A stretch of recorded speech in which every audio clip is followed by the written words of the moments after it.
Ampak trenutno so zadeve še dokaj lokalizirane, kar se tiče vaših dogodkov. Ne mislim, dejansko gradivo, obviously gradivo je precej nemško naravnano še vedno. In tudi persona anime fana v Mariboru je še vedno tako delno angleško, delno nemško. Kako bi sploh... Večina je angleško že sedaj. Je že? Mi lahko malo pišete to situacijo, kako je sploh šel razvoj tega, ker predstavljam si, da ni bilo vedno isto. Včasih si imel nemško televizijo, pa nemške mange, in ste verjetno, ko ste bila vidva mlada, ste bila pretty much, ste v nemščini brala. Jaz bom rekel, moje mange, vse moja kolekcija, kaj je mojih mange v nemščini.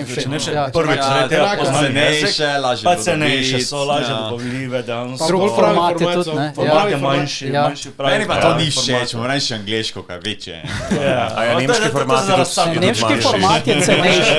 A tako kot italijanski? Tako kot italijanski. Recimo, oni bojo vzeli B5, koliko ker Japonci tiskajo v B5 formatu cenejši papir, Italijani pa Nemci so marsikaj tiskali in prevajali pred Angleži.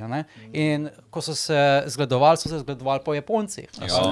Kako lahko zadevo naredimo čim bolj dostopno, čim bolj dejansko poceni. Medtem ko Angleži so šli zelo, ne rečem, kapitalistično. To tako vedno gre v vseh zadevah.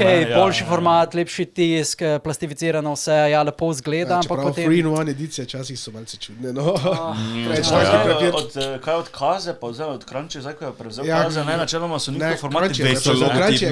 Niso večji formati, kot recimo One Piece še vedno izdaja. Crunchy zdaj izdaja pač mange, lepo tak še z ovitkom, lepo preko. Kaj? Z ovitkom? Z ovitkom, imaš ovitek še preko, Meni je všeč, da jaz sem zdaj... Ampak to kaj je to za hardcover? Ne, tako na Japonske, imaš dejansko ovitek preko. Japonske imaš ovitke.